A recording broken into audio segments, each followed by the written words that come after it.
Sim. Agora. Recordo.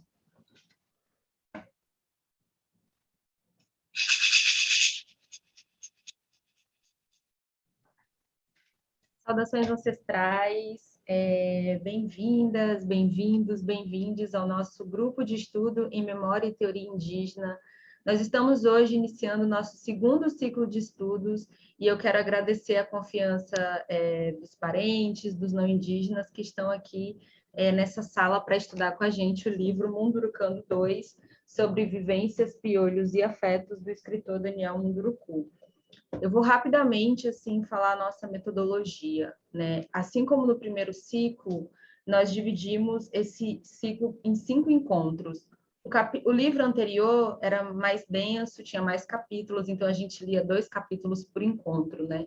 Nesse, a gente tem um capítulo, os capítulos são mais resumidos, e a gente resolveu manter assim a mesma metodologia de se encontrar, né? 5 vezes e um encontro para a gente ter mais tempo também de falar, de tirar dúvidas, de conhecer outras referências.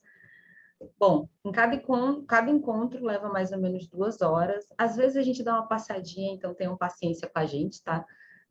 Porque a gente tem que falar um monte de coisa, assim, aproveita para tirar bastante dúvidas, mas a ideia mesmo é a gente ficar essas 2 horas, né? Gravar essas 2 horas e depois subir no canal do YouTube. Então, por isso, a gente pede assim para quem está aqui no grupo ir acompanhando essa apresentação do capítulo, interagindo mais aqui no chat, mesmo que depois a gente abre perguntas. Se vocês quiserem, né, enquanto a Ellen, que vai ser a nossa primeira apresentadora hoje, estiver apresentando, tiver alguma dúvida, podem registrar no chat ou segurem para depois que ela terminar a fala, que vai levar mais ou menos de 30 a 40 minutos, né? Uma síntese do primeiro capítulo. E aí o chat fica aberto, fiquem à vontade, a gente vai conversando por aqui também, a Ellen, né, pode ir olhando e respondendo, caso ela possa fazer isso.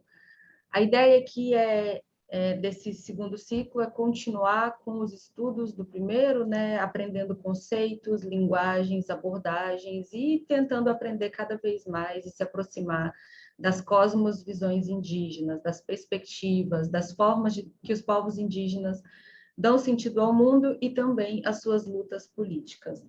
Lembrando que a gente não vê o grupo, a gente não vê a literatura indígena e a teoria indígena como um problema, né? Que o nosso assento nesse grupo de estudo vai sempre pesar para a história oficial, para a colonização, entendendo que eles são os produtores das desigualdades, eles são os produtores dos racismos que os povos indígenas e que nós indígenas aqui sofremos hoje. Uma outra coisa que eu queria lembrar também é que esse grupo Gente é uma reunião de vários administradores que trabalham nas redes sociais em busca de difundir a literatura indígena, a cultura indígena, as lutas políticas indígenas. Então, cada um, né, dos apresentadores vai mostrar o perfil que administra nas redes, convidando vocês também para seguirem, e verem as indicações nessas respectivas páginas. Eu trabalho com o perfil Leia Mulheres Indígenas e Literatura Indígena no YouTube, Literatura Indígena YouTube, e também trabalho com o meu perfil pessoal, assim, buscando, né, cada vez mais divulgar a literatura indígena. Então é isso, boas-vindas a todos, todes, todas. Antes de começar mesmo a apresentação da Ellen, eu vou ler um poema para a gente ficar bastante inspirado. Quero compartilhar com vocês, então, o poema da Aline Pachamama, que pertence ao povo Puri. O povo Puri está localizado no estado do Rio de Janeiro, Espírito Santo, ali fronteira com São Paulo também. Mas a Aline está ali no Rio de Janeiro, na Serra da Mantiqueira. E ela tem um poema que eu acho muito inspirador, e ele é muito forte, e ele traduz bem, sabe, o nosso sentimento hoje de força e de luta, e que a gente espera também que vocês tenham, né, essa força, essa coragem para estudar e cada vez mais se aperfeiçoar nas temáticas étnico-raciais indígenas. O nome do poema da Aline se chama Poema Vermelho, e diz assim: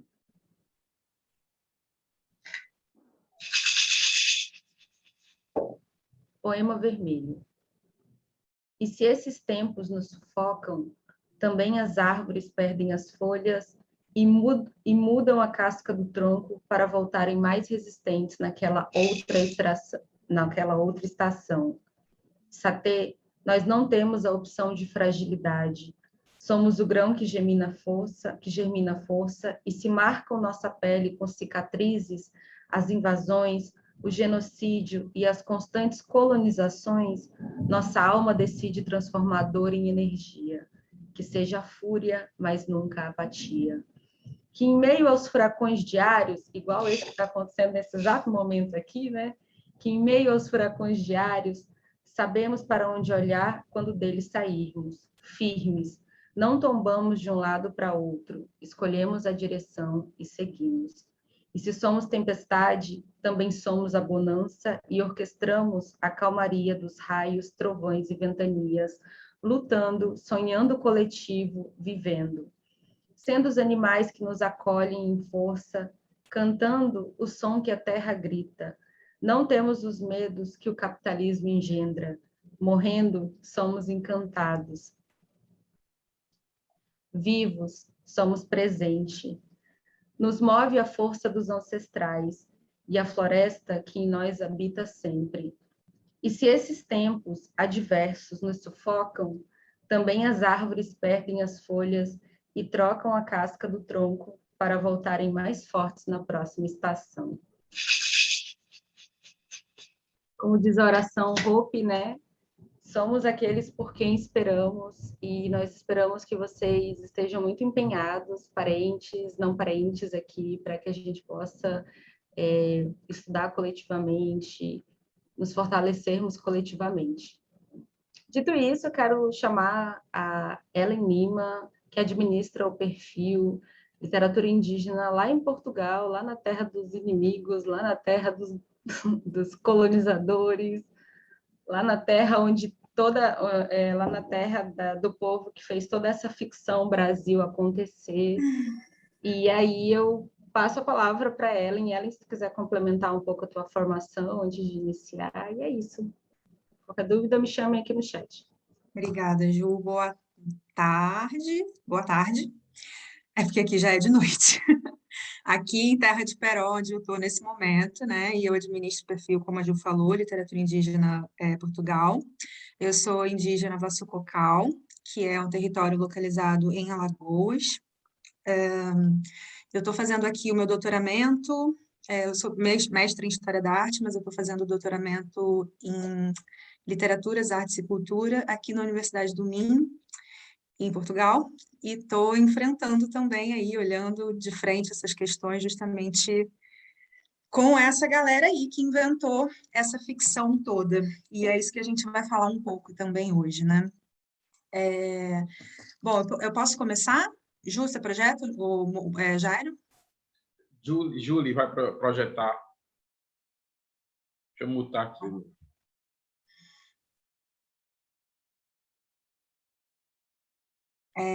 Depois a gente podia botar os arrobas, né, dos nossos perfis aqui do lado para o pessoal ir seguindo.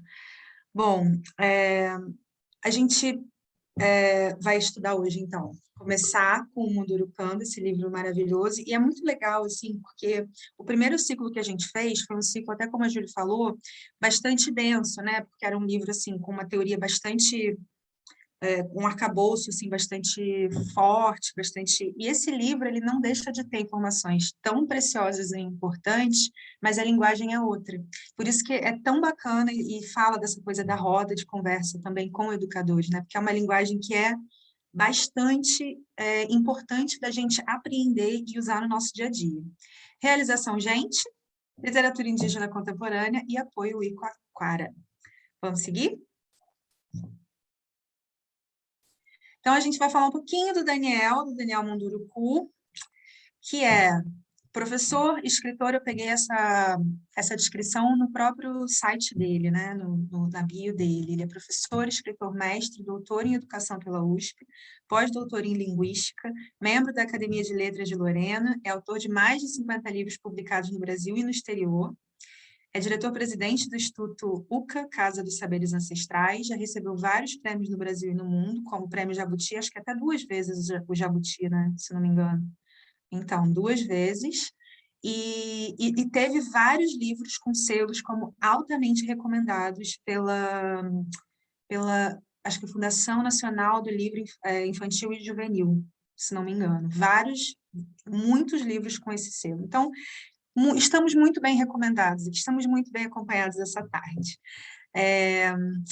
Então, o Daniel é do Povo Munduruku, e a gente vai seguindo, pode seguir,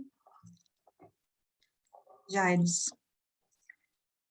Obrigada. Então, a gente vai começar usando as palavras certas, né? Ele trabalha com ele tem uma parte que fala sobre isso, mas, na verdade, ele começa o livro evocando uma música do Jorge Ben, que chama Todo Dia Era Dia de Índio.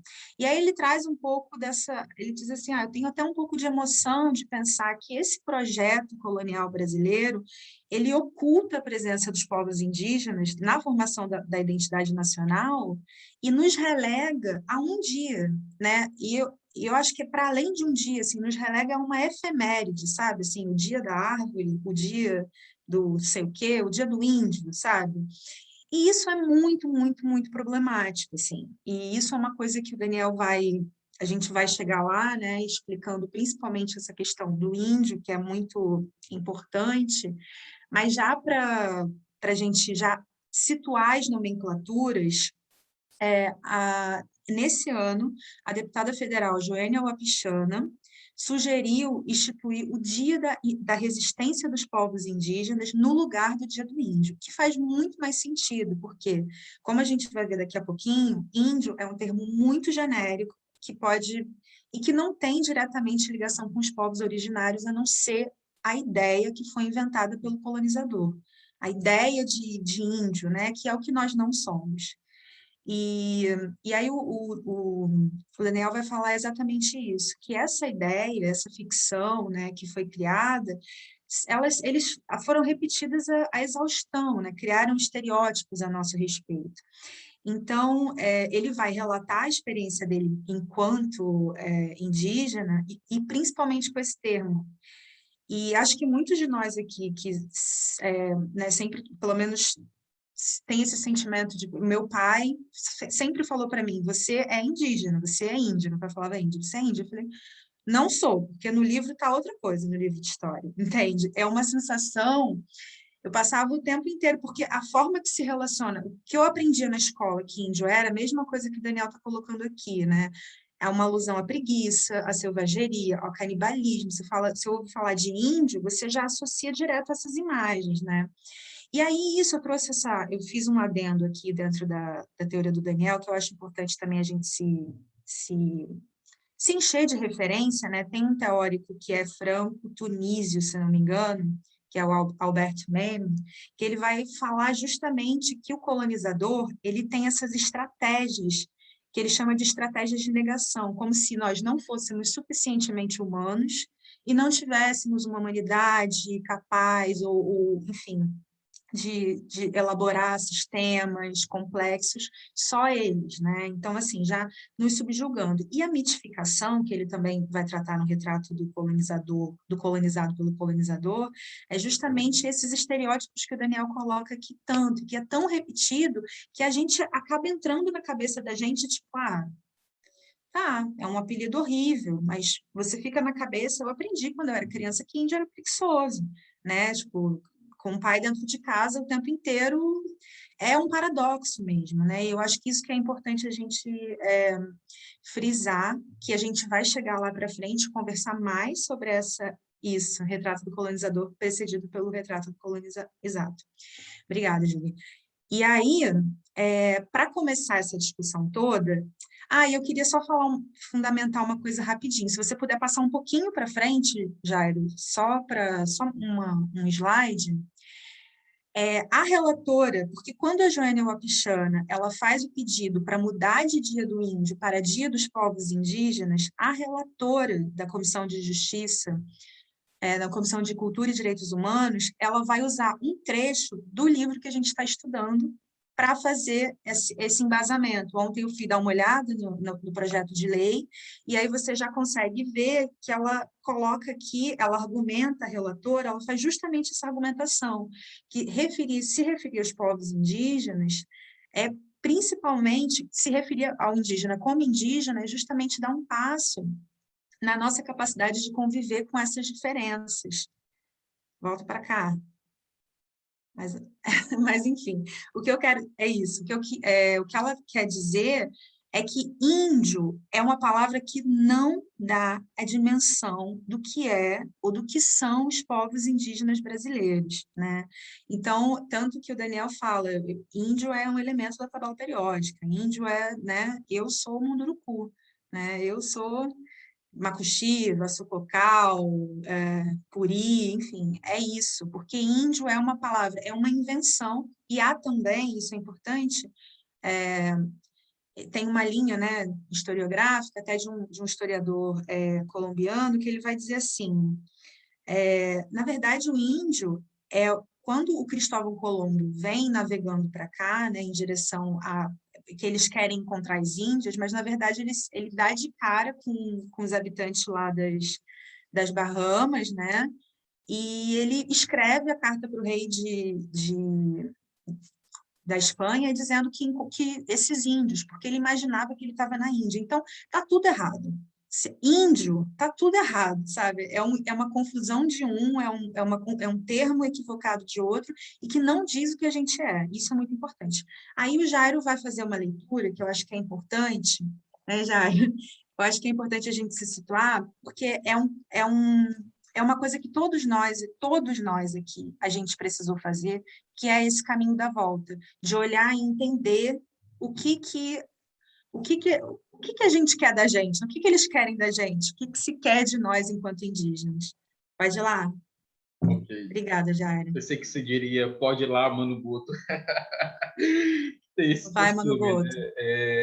E só contribuindo um pouquinho, que Daniel Munduruku ele tem quase 60 livros publicados, o que lhe qualificou a estar concorrendo, nesse momento, a uma cadeira de imortal na Academia Brasileira de Letras, né? Ele é um daqueles candidatos que estão pleiteando uma das 4 vagas que estão em aberto, né? Então, vamos lá. Eu peço licença a essa ancestralidade toda, justamente para trazer esse conhecimento ancestral, espiritual, teórico também, né? Está disponível entre as páginas 10 e página 14, 15, né? No começo da 15, alguém vai dizer, nossa, tudo, mas com um livro pequeno, né? Então, eu peço licença para fazer a leitura. O título é assim, Um Avô no Meio do Caminho. Conta, então, o narrador, neste caso, Daniel Munduruku. Um dia eu cheguei à aldeia com espírito bem abalado, tristonho. Eu tinha acabado de levar o primeiro pé na bunda de uma cunhatã branca da escola. Ele, apaixonado, né? Ela havia me dito horrores ao não aceitar a ser a minha namorada. Entre as pérolas ditas pela cunhatã, disse que eu era índio e outros adjetivos preconceituosos, infelizmente adjetivos existentes relacionados à minha ancestralidade. Mas, na minha ingenuidade infantil, eu pensei que bastava gostar de alguém. Eu nunca imaginei ouvir tamanhos impropérios, mas isso não era verdade. Por esse motivo, minha volta para a aldeia foi melancólica. No íntimo, o desejo de deixar de ser índio foi a mola propulsora para voltar à cidade e provar a todos de lá que eu poderia ser igual ao branco também. Não foi isso, no entanto, que estava escrito para mim. No meio do caminho, entre o ser e não ser, estava o meu avô. Ele era um homem muito simples, nada conhecia da cidade, não havia estudado, não sabia segundo os parâmetros urbanos. No entanto, o meu avô, ele era um sábio conhecedor dos saberes da floresta. Ah, minha gente! Era ele quem curava o corpo e a alma dos meus parentes. Era ele quem anunciava os acontecimentos vindouros. Era ele quem fazia as previsões do tempo. E foi com ele que eu topei de pé à minha frente, fazendo, sabe o quê? Um convite para tomar banho. Estranhei, achei aquele estranho, né? Um convite incomum desses que não se faz a uma criança, ou melhor, há quase um homem, conta Daniel Munduruku. O natural na aldeia é adulto se convidarem, é jovem se convidar, é adolescente se convidar, mas um homem bem mais velho convidar uma criança é algo um tanto quanto esdrúxulo, né? Eu achei muito estranho, disse Munduruku. Ainda assim, eu precisava obedecer. O meu avô, ele me levou a um lugar que eu não conhecia, pois por causa de minha pouca idade, eu não tinha permissão para adentrar a floresta. E quando isso ocorria, tinha de ficar próximo dos adultos. Nós andamos até dar em uma cascata de águas límpidas e elas formavam um belo lago verde esmeralda. Eu fiquei radiante com aquela visão.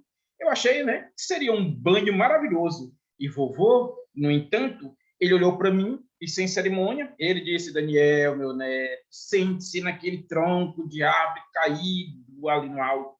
Fique lá, quietinho. Sua tarefa vai ser ouvir o rio. Ouça o que ele tem para te dizer, Daniel. Fique lá, quietinho, quietinho. Eu achei que o meu avô tinha enlouquecido. Eu já tinha ouvido falar muitas vezes que a natureza tem vozes, mas eu nunca tinha ouvido nenhuma delas, de forma que tudo que deixei, de certo que aquilo tudo parecia bobagem. Eu não discuti. Eu sentei no tronco e simplesmente eu fiquei por ali. De vez em quando, o velho fazia um gesto para mim, para eu me lembrar de que eu deveria ouvir o rio. Ouve o rio, Daniel, ouve o rio, Daniel.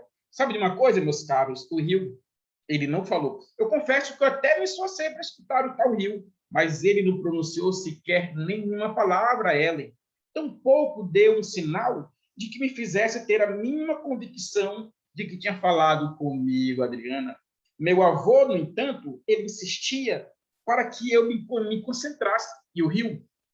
Nada. Passado algum tempo, já cansado por causa da incômoda posição, enquanto meu avô mergulhava deliciosamente nas águas claras, ele me chamou.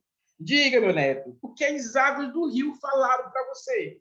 Eu fiquei atônito, viu, Ellen, com aquele questionamento.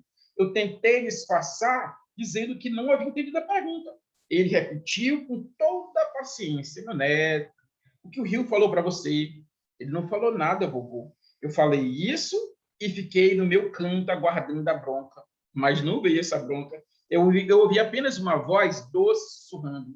Ele falou: sim, meu neto, você é que não ouviu. O rio sempre fala. Hoje seu espírito está fechado, mas o rio contou uma bela fábula para lembrar que precisamos aprender com ele. E aqui eu estou me arrepiando, viu, gente? Como assim, vovô? Não estou entendendo direito o que o senhor está falando. Ele sentiu o meu embaraço, chegou-se a mim, esfregou a mão sobre a minha cabeça e mandou que eu mergulhasse na água. Eu fiz isso de imediato, Ellen. O calor estava insuportável e era o que eu mais queria naquele momento. Minutos depois, ele me chamou e sentou-se à minha frente. Ah, meu neto, teu coração está inquieto. Coisas estão acontecendo dentro de ti com muita força e tu não sabes e tu não estás sabendo como entendê-las. É isso, não é, Daniel? Eu respondi que sim com a cabeça. Ele continuou. O rio ensina que é preciso ser perseverante. Ele diz que é preciso encontrar o motivo para seguir adiante. Meu neto já viu o rio parar diante de um obstáculo e ficar chorando, se lamentando? Ele não deu tempo nem para responder, logo ele retomou a ideia. Ele não faz isso, sabe por quê? Porque dentro dele tem uma voz que repete sem cessar: se ele parar, jamais irá se encontrar com um grande rio, lugar de onde vieram nossos ancestrais e para onde voltaremos depois da nossa existência. O grande desejo do rio é ser rio. O grande desejo do rio é ser rio. Ele não quer ser outra coisa. E ele só não poderá ser se abandonar a sua verdadeira vocação. Acontecerá com ele o que acontece com todos que homens, mulheres abandonam sua missão. Vai ficar doente, podre, fedorento.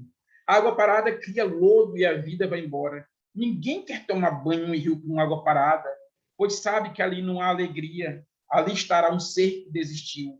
Então, meu neto, me diga agora, você compreendeu as palavras do rio? Eu disse a ele que sim. Pensei comigo mesmo que aquelas palavras eram, na verdade, do meu avô, que já estava quase um rio de sabedoria. Na realidade, eu percebi o que ele havia feito foi abrir um canal dentro de mim para que eu fosse capaz de, ali em diante, ficar atento às palavras que ainda ouviria, uma vez que o velho avô passou a ser presença constante em minha formação. Ele mesmo se incumbiu de nos oferecer um caminho. Eu digo nós porque eu passei a fazer parte de um grupo especialmente educado por ele, com base em sua sabedoria. Foi ele quem nos ensinou a ler as estrelas, a ouvir o canto dos pássaros, a recitar longas histórias para treinar nossa memória, a cantar cantigas ancestrais para aprender a língua dos espíritos. Foi ele quem nos introduziu no coração de nossa gente e ofereceu a dignidade de estarmos indo para o universo. Esse período durou uns 3 anos. Aí um dia estava eu na sala de aula, meu pai entrou na sala de aula dos brancos, né, para me dar a mais triste notícia de minha vida. O seu avô morreu. Fui ao velório dele, como manda a tradição. Eu chorei por ele, como rezam os velhos. Lembrei-me dos bons momentos juntos. Tive o meu momento de luto. E também eu disse orgulhosamente a ele: sim, meu vovô, já não sou índio. Índio eu não sou. Sou munduruku. E é assim que pretendo mostrar a todo mundo que o Senhor me ensinou. Repassarei suas palavras, contarei suas histórias, falarei da tradição. Daquele dia em diante, eu entendi as palavras do rio e nunca mais deixei de escutá-las. Gatu, obrigado. Daniel Druco.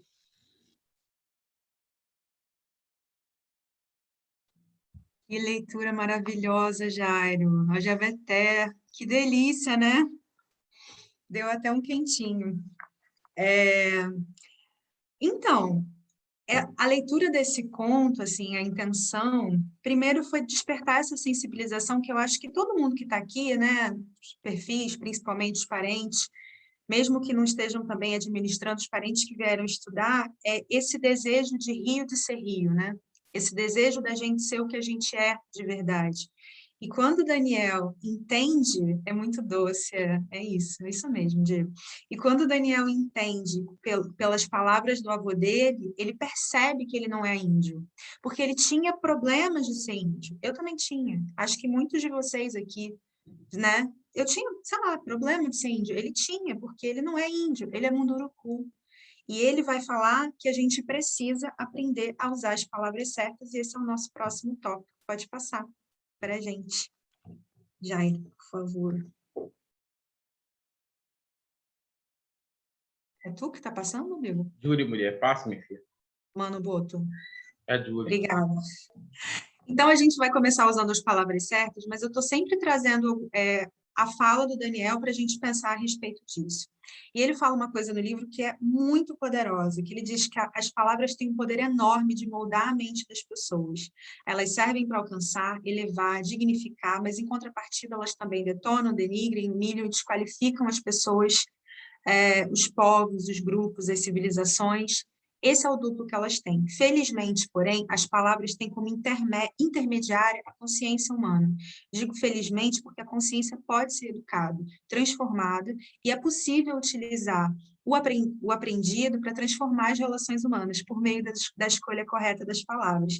E eu decidi sublinhar esse denegrir justamente porque a gente precisa começar a usar as palavras certas, né? O movimento negro já reivindica há muito tempo que algumas palavras elas têm um cunho extremamente racista, como, por exemplo, denegrir, né? Causar, vir a escurecer. O causar escuro seria um problema, né? E a gente escuta isso e a gente percebe que se essas existências, né? Se isso foi feito para não dignificar, mas justamente desqualificar essas existências, então a gente também vai usar as palavras certas. A gente está aqui, lógico, sublinhando, né? Claro, quando o Daniel provavelmente escreveu esse debate também já não era muito amplo, mas já que ele está aqui dando exemplo, então a gente também, enquanto educadores, enquanto multiplicadores, usar as palavras certas justamente para dignificar. E quando o Daniel coloca isso, ele fala, principalmente quando a gente fala de índio, a gente não está dando conta da complexidade, da diversidade cultural, linguística desses povos. Índio é uma coisa só, índio é um elemento, índio, né, como ele diz, para mim é um erro, ele não é exatamente, não é o que nós somos, né? Nós somos originários, nós somos indígenas, e é muito importante que a gente consiga transformar, a gente consegue transformar as nossas consciências, principalmente através da palavra, né? É que nem aquilo, a gente não ensina para a criança o que a gente sabe, a gente ensina para uma criança o que a gente é. Então, se a gente está na rua e diz para a criança, olha, tem que comer brócolis, mas você não quer comer o brócolis, né? Ou então, ó, não pode falar essa palavra, mas você fala essa palavra. Então, eu acho que é isso, a gente está no século de que a gente está se reeducando, que a gente está reaprendendo a lidar com as palavras e utilizá-las da forma certa. Pode passar, Jairo. Ju, me dá um alô aí quando eu estiver perto de terminar, porque eu estou bastante tranquila em relação aqui, tá? Pode passar. Só para botar que eu achei muito bonitinha essa menina aí de bolsinha. Pode Dando passar. uma tá, Ellen, para a gente não atrasar tanto também. Isso, eu tô com quanto, Ju? Não vou saber dizer exatamente, mas talvez mais 20 minutos. Ah, tranquilo. São Tranquilo 4 mesmo. e ponto já, viu? Até 16. menos. Uhum, até menos. Então, pode passar. De novo, aí eu trago aquela reflexão que eu fiz no início, que o Daniel está aqui falando o tempo inteiro. Índio é uma invenção colonial. E isso a gente viu também no livro da Linda. Isso é muito importante, porque essas narrativas, elas são narrativas hegemônicas, né? Quem escreve a história, quem diz que o Brasil foi descoberto, é uma narrativa hegemônica, é um livro de história.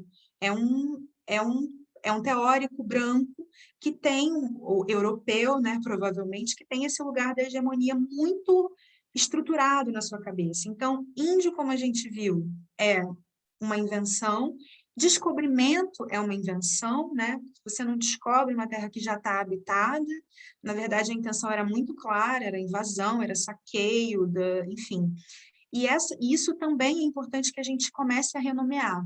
É muito, inclusive por dar nomes, né? A gente sabe quem é Cristóvão Colombo, a gente sabe quem é Pedro Álvares Cabral, essas figuras são tratadas como heróis, esses nomes têm uma força muito grande, e os nomes que vêm a partir do que eles fizeram também.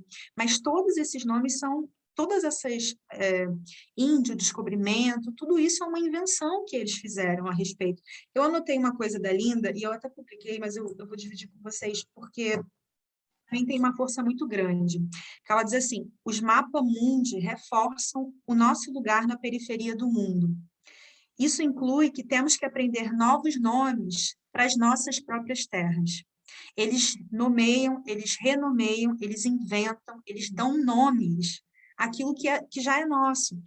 É quase como se a gente tanto que a média de progresso, né, de desenvolvimento de um país só é medido a partir do momento que a gente aprende a língua do colonizador. E isso é um paradoxo também, né? Porque então você só é escolarizado, se você só é competente linguisticamente se você aprende a língua do colonizador, isso não faz sentido. Então, essas são narrativas que estão em disputa. Essas são narrativas que nós, inclusive, como educadores, indígenas, multiplicadores ou não indígenas, mas com interesse em ajudar e tá junto nessa causa, é justamente multiplicar que esses termos eles remetem historicamente a uma compreensão binária do mundo, racista, e principalmente essa visão colonialista, que é binária, né? Que só pode existir um bom e um ruim, e isso tem que estar sempre em relação. Vamos seguir? É isso, literalmente, tornar escuro. E aí o Daniel pergunta, então tá tudo errado? Porque a gente, é isso, né? A gente passa o tempo inteiro, ainda mais os mais velhos, acho que a nossa geração, uma geração mais jovem que a gente, ainda está mais aberto a se adaptar e a entender as nomenclaturas, né? Hoje em dia a gente fala bem-vindas, né? Entendendo que existe toda uma diversidade na questão do gênero, mas muitas pessoas ainda têm muita dificuldade de entender, porque, então está tudo errado, então eu não posso fazer nada, então não é isso, é que quando a sua existência, né, o meu entendimento, assim, quando a sua existência, quando você está fazendo alguma coisa que fere, ou falando alguma coisa que fere a existência de alguém, então a gente pode tomar cuidado, né? A gente pode se preocupar, porque a gente não quer ferir a existência de ninguém, a gente quer A gente quer, inclusive, o contrário. Então, o que ele quer dizer é que ainda existem muitos equívocos, gente. A construção da história, como eu falei, a construção da história, ela é totalmente eurocêntrica. A que chegou para mim nos livros de história, quando eu era criança, me fazendo negar a minha identidade, foi essa narrativa eurocêntrica, do que é índio, do que é isso, do que é aquilo. Então, nós estamos aqui, inclusive, fazendo uma coisa muito importante, que é reivindicar esses espaços. É justamente reivindicar o espaço e a possibilidade de contar a nossa própria história. Sei lá, de uns 10 anos para cá, a quantidade de trabalhos acadêmicos indígenas, a riqueza que vocês vão ver nesses trabalhos, do que está sendo recuperado, do que está sendo entendido de narrativa, que a gente sempre olhou como se fosse o contrário, a gente sempre olha com o olhar do colonizador, né? Como diz o Fanon, a gente tende a se identificar com o colonizador, então é sempre muito problemático, né? Então, é isso que é importante a gente pensar, que a gente está aqui também olhando e reolhando e prestando atenção nessa história, e não é que esteja errado, é que é isso, a gente está num mundo em que a gente está, de fato, precisando se adaptar, porque nós existimos, né?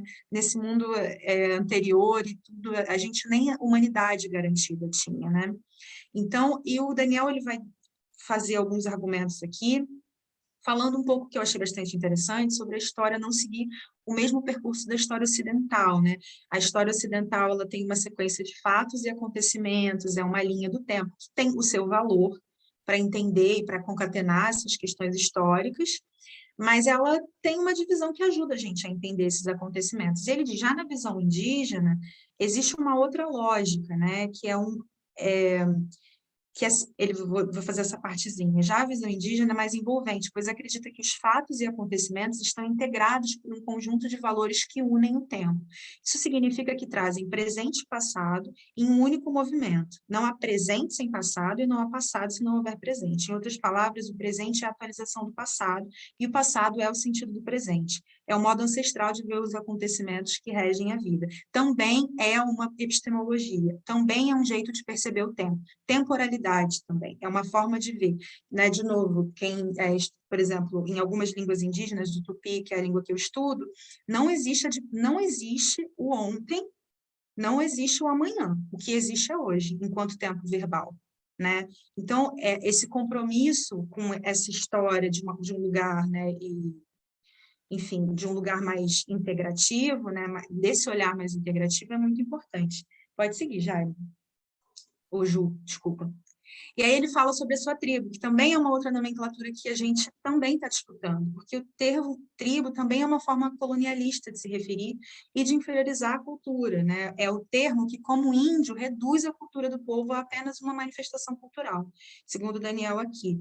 E aí ele vai dizer, o índio é a mesma coisa, qual é a sua tribo? E aí a gente, não sei, vocês, né, urbanos, nós crescemos na cidade, a gente sempre fala, e aí, qual é a sua tribo? Sua tribo do não sei o quê. E ele faz uma divisão, ele falando dessas tribos urbanas como uma parte da cultura nacional e de pessoas com afinidade, mas que elas não têm uma relação autônoma. Esse grupo não é autônomo. Quando a gente fala de povo, que é a nomenclatura que a gente defende, além de todas as características próprias, é o fato dos povos serem autônomos, eles não dependem da cultura da sociedade que o hospeda, a gente não depende da cultura brasileira, da sociedade brasileira, para ser o que a gente é. Então, é importante essa defesa também da palavra povo. Eu gosto muito, por exemplo, dos nossos parentes norte-americanos, eles falam, né, eles se chamam First Nations, né, são as primeiras nações, são os primeiros grupos, e eu acho muito importante, de fato, a gente olhar e nomear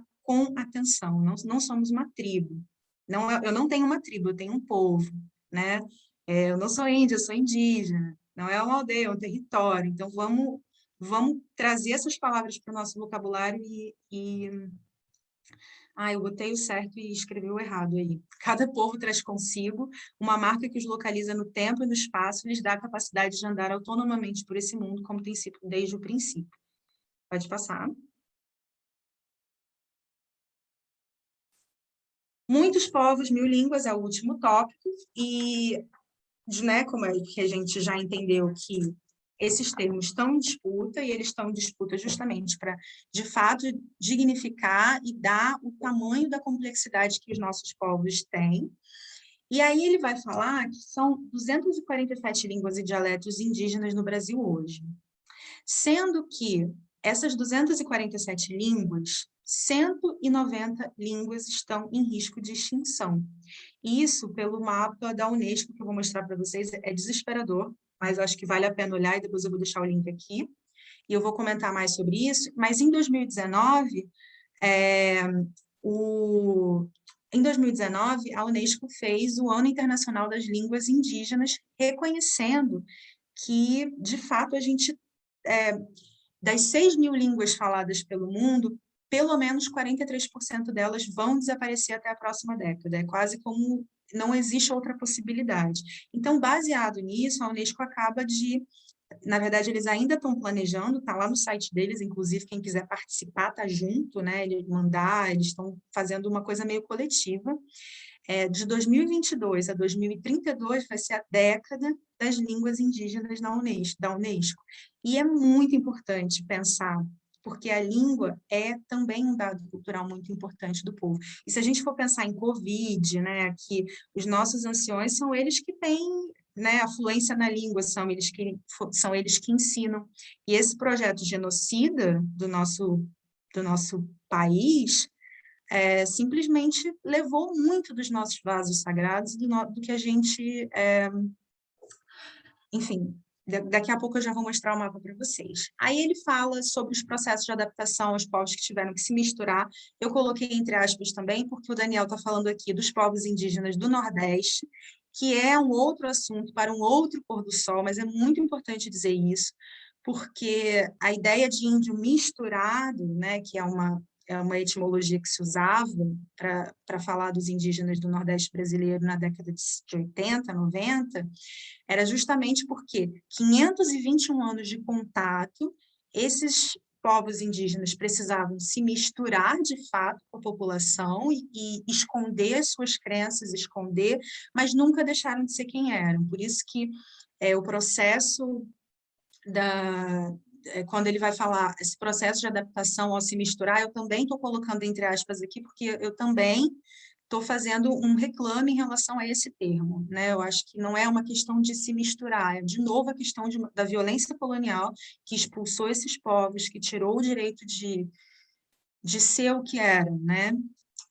E aí ele vai falar também que a gente tem situações de indígenas isolados que não tiveram qualquer contato com a sociedade brasileira, e a importância, né, falando também da autodeclaração da Convenção de 1980, não me lembro o ano agora. 1989. 1989, que a importância da autodeclaração, sabe, que é essa questão de reconhecer as etnias, os povos, enquanto nações, enquanto grupos que precisavam ser assistidos, né, porque a situação, nós somos 5% da população mundial, mas nós somos, num cálculo geral, nós somos os 15% mais pobres do planeta, mais empobrecidos. E aí eu lembro muito do poema da Júlia, né, o tempo inteiro retomada, quem não ouviu, passem lá. Como é que você ousa nos chamar de feios, se foi você, sabe? Como é que você ousa nos chamar de pobres, se foi você que roubou as nossas terras? Então isso é bastante importante para se pensar o direito à autodeclaração, que também é uma coisa que foi muito questionada por esse governo. Eu não sei se vocês lembram, aí saiu um documento bastante polêmico falando sobre autodeclaração, e isso também é um projeto bastante etnocida, né? Que é uma coisa que a gente precisa estar de olho, precisa estar em cima. E aí eu queria, para terminar, mostrar o mapa para vocês. Pode até encerrar, Ju, se quiser, sobre essas línguas, porque eu achei assim muito esclarecedor. Essa palavra também não é muito legal. Eu achei muito... Eu aprendi isso em algum momento. Eu achei que elucidou muita coisa. Vocês conseguem ver? Sim. Então, esse aqui é um mapa, um atlas interativo de todas as línguas do mundo que estão em perigo.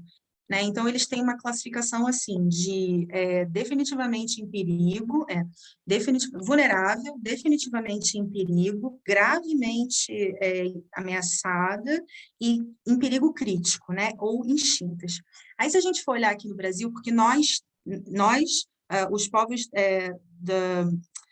os nossos povos dos Estados Unidos, né, da América do Norte e a Índia são nós somos os 3 que mais temos risco de língua em extinção. O que foi, Jairo? Bom, nós temos aqui, vou botar, só para vocês terem uma ideia, nós temos aqui o Brasil, eu vou colocar só no tipo, vou colocar aqui como línguas vulneráveis. Aí você vai olhar, língua vulnerável, é legal, depois vocês deem uma olhada nesse mapa, no Brasil, como línguas, vou botar línguas criticamente, tipo, em perigo crítico. Você vai encontrar aqui, mapa. Esse mapa me deu tá me dando um alô. Estava usando ele tão lindamente. Brasil, vamos lá.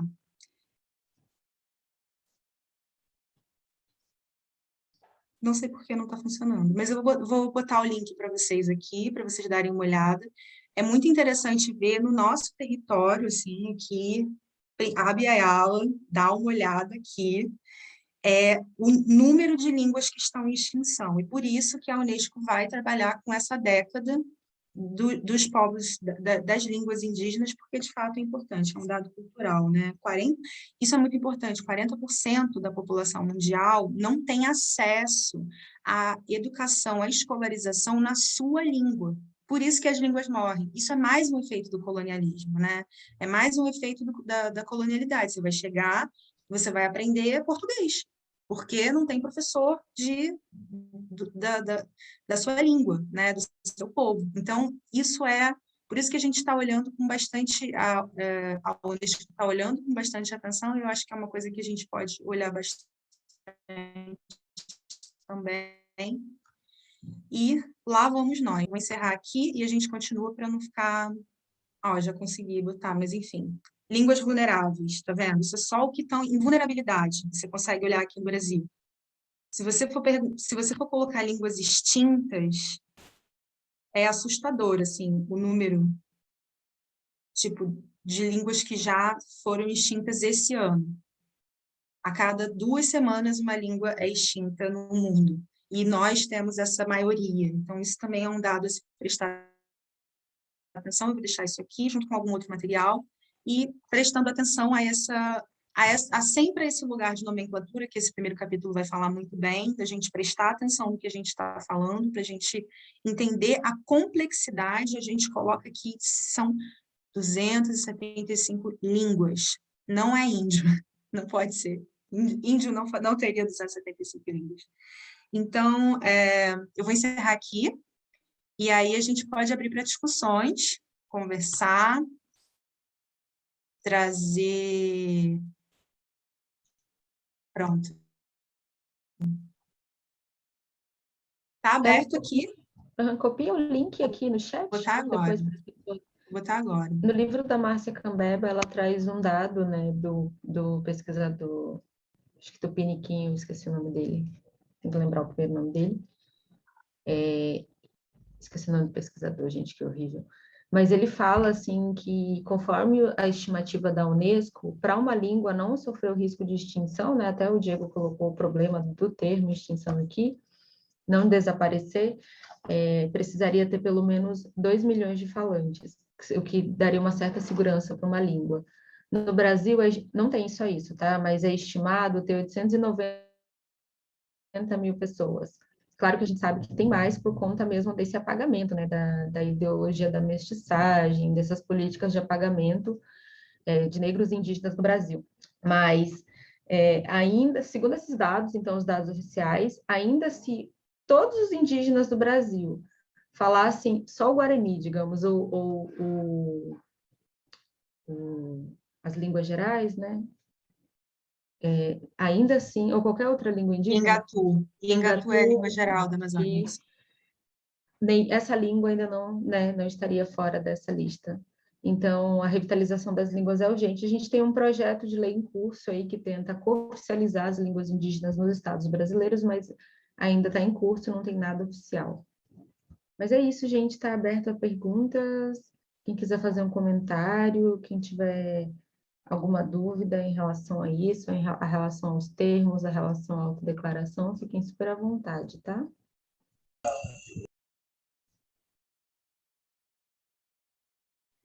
Diego Puri, quer falar? Chineda? Não, né? Ele abriu sem querer. Foi, ele abriu sem querer. Gente, eu vi uns comentando aqui que Moara hoje está diferente, né? Na verdade, assim, Moara é a responsável por abrir a sala, né? Que cuida lá no Simpla, e justifica a sua ausência neste momento pelo fato de que ela está participando de uma atividade espiritual, uma atividade de sua retomada, né, sua ancestralidade, no estado do Pará. Eu acho que em aldeias, em Santarém, Tapajós, não lembro bem ao certo. De certo que ela está offline, eu acho que já quase uns 2 dias. Né? Aí ela é uma das organizadoras aqui também do nosso grupo. Além dela, Julie, né? Ellen, que está somando conosco agora também, e eu que vos falo, Jairo. E vocês estão vendo aí no perfil, né, que hoje está Rebeca lá do perfil Paraíba, né, mas ela Rebeca Jairo hoje. A Rebeca é isso. Rebeca Jairo. Então, estamos agora à disposição para aqueles que quiserem dialogar um pouco mais com Ellen, fazer alguma pergunta, fazer alguma intervenção, trazer à tona. A gente viu aqui alguns comentários, né, mas são comentários ratificando o que foi falado, né, concordando. Eu vi alguns comentários nesse sentido, não de pergunta. Talvez eu me perdi aqui se tinha alguma pergunta, né? Mas se tem, fica à vontade, viu, para fazer para a apresentadora, comunicadora. Não precisa nem fazer pergunta, se quiser fazer uma observação, falar alguma coisa, estamos aí. Só a provocação que o Daniel coloca no final, que é criando piolhos, né? O que eu faço com isso que eu sei agora? Eu gosto muito dessa pergunta, como educadora também, como professora, porque é uma provocação, assim, o que é o conhecimento se a gente não sabe o que fazer com ele, né? Para que a gente está estudando, né? Parentes, né? A gente está aqui, e também os não parentes, né? Para que a gente está estudando? O que a gente vai fazer com isso que a gente sabe, né? Porque eu faço essa provocação aí para vocês. O que a gente faz com esse conhecimento de nomenclatura, de tudo isso que a gente sabe agora, né? Ou que a gente já vem aprendendo há um tempo. É uma Ellen, boa coisa. muito legal, né, essa tua colocação aí de educar, né? É como catar piolho na cabeça de criança. No ano passado, eu fiz um estudo da presença da literatura indígena em provas do Enem desde o advento da lei de 2008, né? Então, são 12 anos de prova, são 24 edições, 400 questões de literatura, linguagens, códigos e tecnologias, e nesse universo todo de 400 questões, 24 edições, de 12 anos, nós temos apenas uma questão escrita que aborde a escrita de um escritor indígena, nesse caso é justamente esta metáfora, né? Interessante que lá nessa questão do Enem, nesse tempo todo, aí a pergunta traz essa provocação que tu fizeste aí agora, né, sobre a questão de piolhos, afetos, aí a pergunta era assim, qual é a figura de linguagem presente? Letra A, metáfora, letra B, metonímia, letra C, hipérbole, letra D, eufemismo, letra E, nenhuma das alternativas. Alguma coisa assim parecida, né? Então, o apelo que a gente faz aqui é para ser muito mais do que sair procurando as classes gramaticais, a figura de linguagem, o enfeite a mais, né? Vamos, a partir de hoje, modificar os adornos, os enfeites que a gente faz na escola, no dia 19 de abril. Não, é muito mais do que isso, né? É uma escrita de existência, de resistência, mas também é de educação, né? E muitos que estão presentes aqui são educadoras, são educadores. O legal deste livro é que ele é uma roda de conversa com educadoras e com educadores, né? Então, que a gente possa se imbuir de tudo isso que foi colocado aqui, dessas desconstruções, dessas perspectivas outras, para a gente começar a enxergar o que à humanidade, porque o que está por trás de tudo isso é a desconstrução da humanidade, da dignidade, da identidade, que em sua consequência implica a falta de direitos, né? A falta de políticas públicas. Então, que a gente possa sair daqui muito mais imbuído com essa responsabilidade de usar a palavra certa para o outro não reclamar, como diria aí o Daniel Munduruku, ou até mesmo lá na música lá do, acho que Zé Ramalho. Alguém levantou a mão. Opa! Fui eu, enquanto ninguém se manifesta, né, enquanto a gente não vê mais perguntas. Eu queria fazer um comentário sobre uma obra que o Daniel indica lá no final, lá na página 26, que é o Espelho Índio. Bárbara, você quer falar antes, então? Qualquer coisa, escreve aqui no chat o nome e fala que você está inscrito, tá bom? Qualquer coisa Levanta a gente mão, Júlio. Onde levanta a mão que eu não achei também? Onde é? Reactions, em inglês, no meu inglês aqui, Reactions, aí você vai lá, tem coraçãozinho, tem Sim, mãozinha. entendi. Aí tu fala, depois ela fala, então. Tudo bem. Então. Tá bem, então. Eu quero indicar esse livro do Espelho Índio, A Formação da Alma Brasileira, do Roberto Gambini, que é uma obra de 2010. Eu não sei como é que está a acessibilidade dela, mas quando eu comprei, eu paguei 2 rins e um pulmão. Estava muito caro. Então, quem conseguir achar esse livro no sebo é um excelente investimento. O Roberto Gambini, ele é junguiano, né? E ele faz, então, uma análise das cartas jesuíticas. Nossa, é uma obra raríssima. Ele faz uma análise das cartas jesuíticas e não para avaliar o indígena, né? Mas para avaliar como o indígena foi retratado nessas cartas. E aí o espelho índio é exatamente o reflexo oposto, é o reflexo do colonizador, do que ele não, que ele vai negar em si e atribuir para o indígena, né? Acho que por isso que no meu poema eu falo, né? Não se atreva mais a nos diminuir no seu espelho, porque as categorias de selvagem, de primitivo, de, né, toda associação à animalização para a desumanização dos povos indígenas é tudo aquilo que o colonizador vai mascarar em si. E aí quem vai fazer uma análise assim incrível desse processo psicológico, né, que a colonização traz consigo, vai ser a Grada Quilomba no livro Memórias da Plantação. E eu acho que essas duas obras dialogam bastante também, então quem não tiver acesso ao do Roberto Gambini, dá uma leitura, né, faz uma leitura da obra da Grada Quilomba lá no Memórias de Plantação, que ela vai justificar o mesmo processo, só que, claro, ela vai se voltar, então, né, para os povos negros e mostrar como que se dá essa relação também, né, que os colonizadores, nos seus textos, nos seus registros, eles fazem. E esse livro, então, começa, do Gambini, começa falando, né, que o grande mito do Brasil é o descobrimento. E aí a gente, enquanto indígena, grita toda hora isso, né? E aí as pessoas, tá, mas vamos continuar falando de descobrimento. E aí quando tem um autor não indígena que fala, isso acaba ganhando peso. E aí como a nossa intenção é justamente descolonizar, né? A gente também busca aí reforço nesses autores não indígenas, mas e aí é importante entender mesmo esse processo como, né, uma ficção, uma construção, né? Algo que é erguida, né, erguida há 5 séculos e que é mantida também.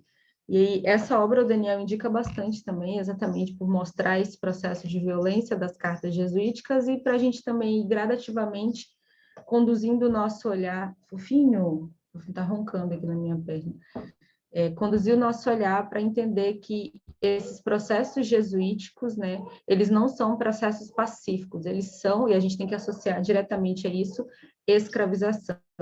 E aí, rompendo o segundo mito, né, não houve descobrimento, houve invasão, e aí a gente vai agora para o segundo mito de que, esse mito colonial de que os povos indígenas, eles foram, né, abraçados, acolhidos pelos jesuítas e não sofreram esse processo de escravização.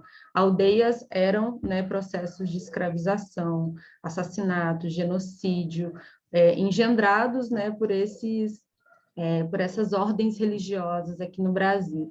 E aí é muito importante a gente também ler essas outras obras e ir conhecendo esses processos históricos aí que vão tentando nos apagar ao longo da história.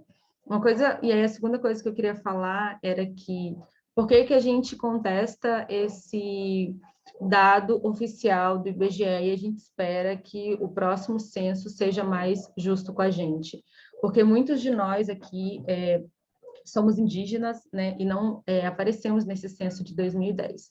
Segundo, porque o censo de 2010 ele é muito falho em relação à identificação dos povos indígenas no Brasil.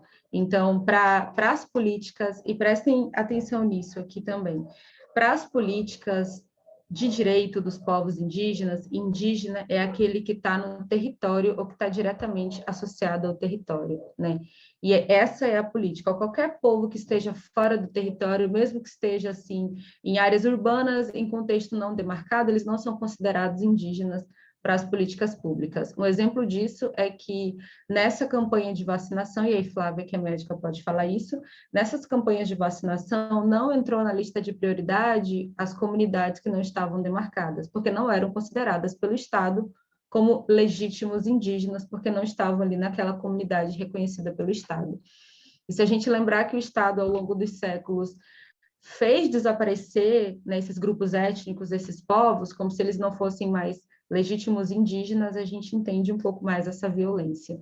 E aí, nesse processo de apagamento de povos indígenas, então, nós temos vários indígenas que estão vivendo na cidade, várias famílias que não puderam reivindicar a sua identidade coletiva, vários povos, né, que lutam ainda hoje para ser reconhecido como povos indígenas, como povos originários. Um exemplo disso é que o Diego é Puri, e o povo Puri foi dado como extinto. Então, o povo Puri parece uma ficção hoje. Não, mas ele é um povo originário e que está resistindo.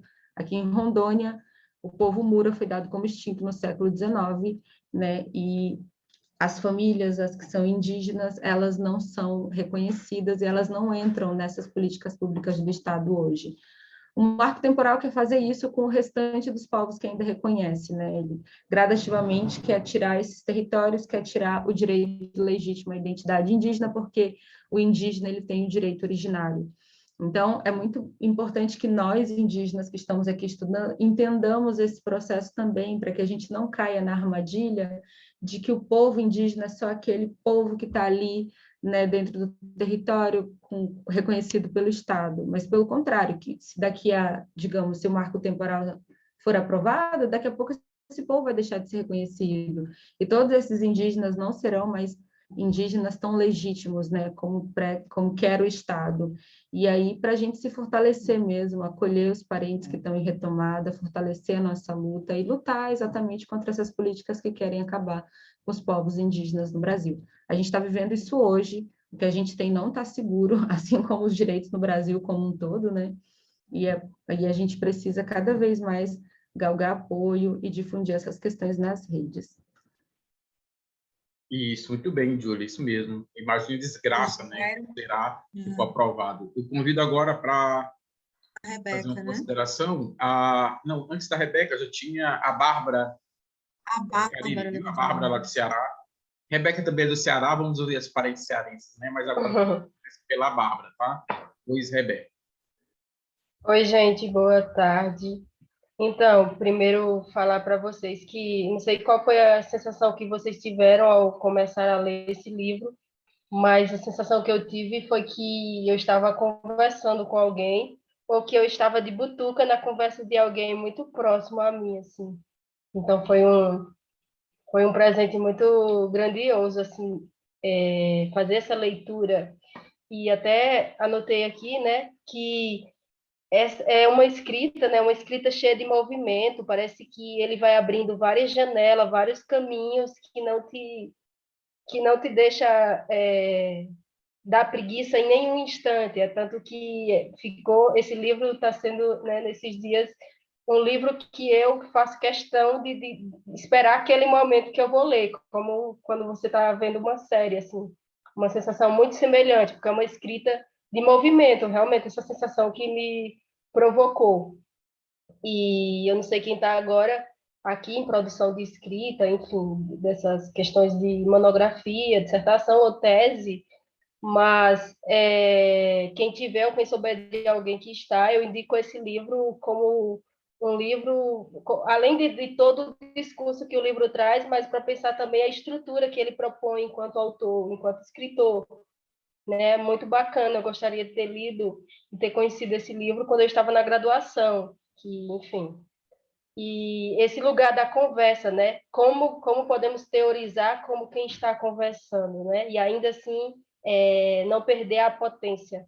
Fiquei pensando um pouco sobre isso, porque isso para mim é uma questão é uma questão que eu defendo muito, que esses modos de escrita que estão na gente, né? Que tem a ver com nossas identidades e que muitas vezes deslegitimam por conta disso, né? Mas eu acho que a gente precisa de referências como essas para a gente apresentar aos nossos professores brancos, aliados ou não, enfim. Mas a gente precisa dessas referências para conversar nas escolas e, sobretudo, nas universidades. Aí fiquei pensando nisso, né? Nesse modo de escrita que eu queria partilhar com vocês, que me veio e além de tudo que ele provoca, né, da potência que traz, do miolo da discussão que é levantado, que foi o que a Parenta fez a apresentação, e que também me lembrou, eu me alimento muito nessa plataforma do Instagram, também serve para isso, das escritas dos parentes, assim, recentemente teve também esse texto que acho que foi, se eu não me engano, foi a Ellen e a Rebeca que fizeram, talvez eu esteja enganado, que é um texto que mais ou menos assim, que vocês dizem, agora você é índia, né? Ou seja, quando a gente abre a boca sobre esse nosso acordamento, né?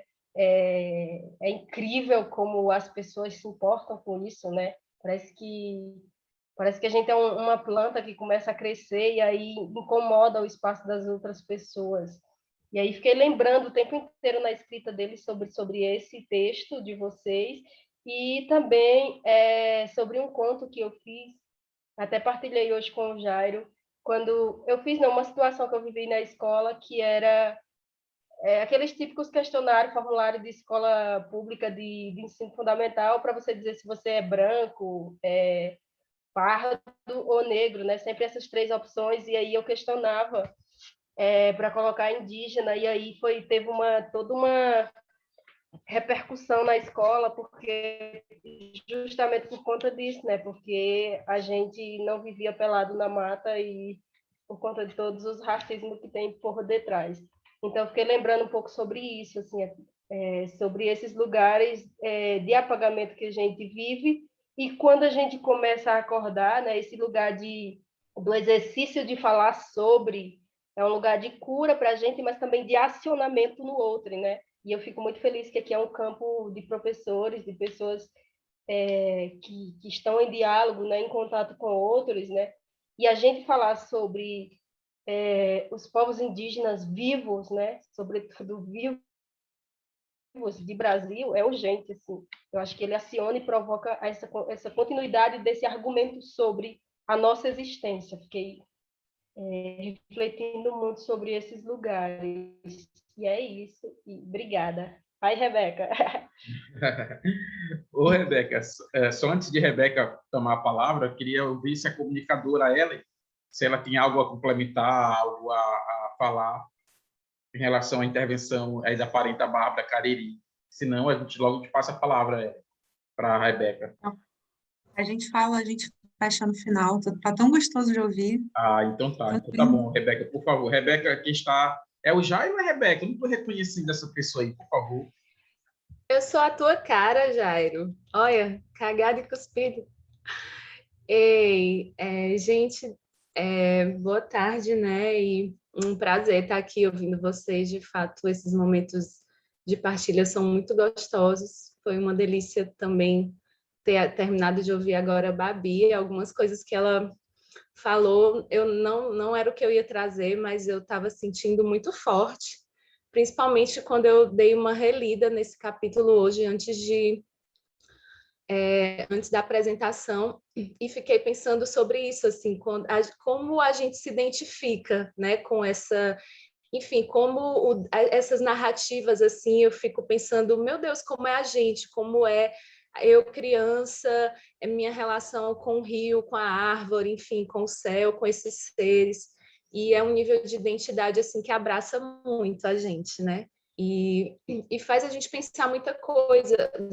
Eu estava, agora a Babi falando, não era uma das coisas que eu tinha anotado, mas assim, muitos muitos intelectuais e pessoas negras também, enfim, pessoas negras que têm discutido, né, academicamente, intelectualmente suas questões, já têm há muito tempo questionado, refletido sobre o fato de que para as pessoas racializadas sempre é colocado um lugar para a gente dentro da intelectualidade. Então, assim, ou a gente é aquela pessoa que tem aquela linguagenzinha simples, né? Assim, quando a gente tem uma linguagem muito simples, é porque aquele é mesmo o nosso lugar, porque a gente é simples, porque a gente não é tão estudado. E quando a gente tem uma outra linguagem, uma linguagem mais erudita, a gente está inacessível até para os nossos, enfim, ou a gente está querendo mostrar alguma coisa, provar alguma coisa. E aí a gente vive sempre dentro daquele lugar, né? E aí será que eu estou simplesmente sendo, né? Ou eu estou respondendo a alguma coisa, né? Que tem se colocado aqui para mim. E aí a Ellen ter trazido isso também, a Babi ter falado agora, como é gostoso ler coisas tão profundas, né? Foi uma das primeiras coisas que Ellen disse, assim, a gente trabalhou uma obra anterior muito densa, e essa obra é muito leve, né? É uma linguagem muito gostosa, mas ela não tem nada de menos importante e não tem menos sacudiduras aqui para nós, né? Não apareceram menos questões para a gente mergulhar assim profundamente nelas.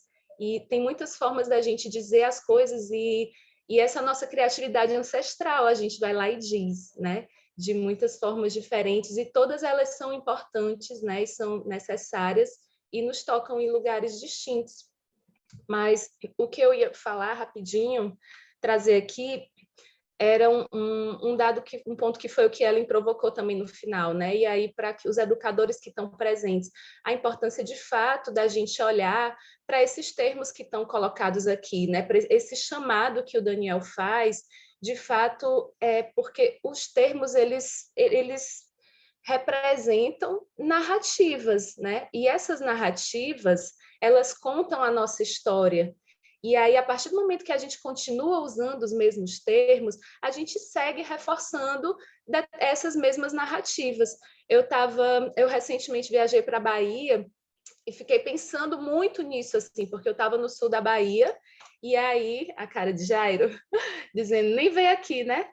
Eu estava no sul da Bahia, gente, e assim, o sul da, assim, a Bahia, Salvador tem uma presença negra muito forte, né, e muito evidente, mas o interior baiano tem uma presença indígena, assim, gritante. É tanto que, quando você chega em cidades como Porto Seguro, você nem vê mais aqueles, nas decorações das cidades, ou nos convites aos turistas, você não vê insígnias africanas ou ligadas à africanidade. Você vê os próprios resorts, assim, fazem esculturas de indígenas, colocam cocares nas suas propagandas, enfim, dos seus estabelecimentos comerciais. As igrejas colocam cocares em cima dos seus símbolos cristãos.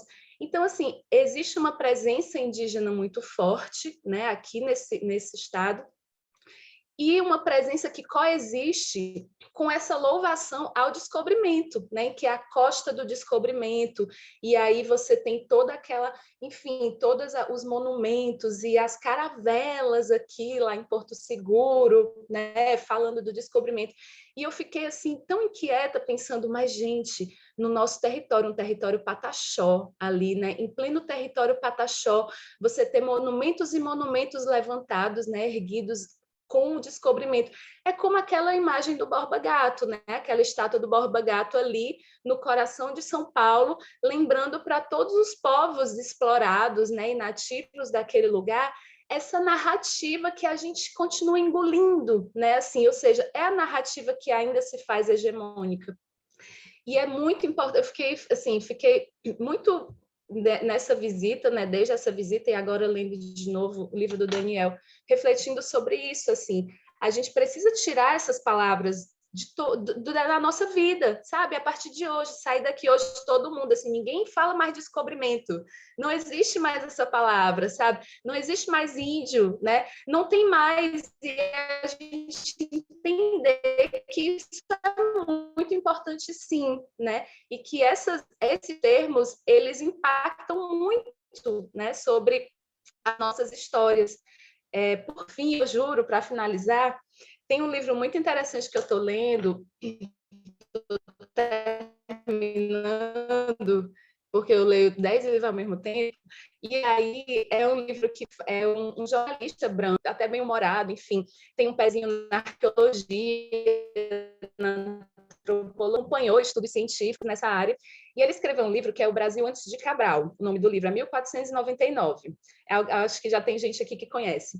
E aí o Reinaldo, ele tem uma hora do livro que ele está falando das sociedades aqui que viviam, né, dos povos desse território que a gente chama hoje de Brasil.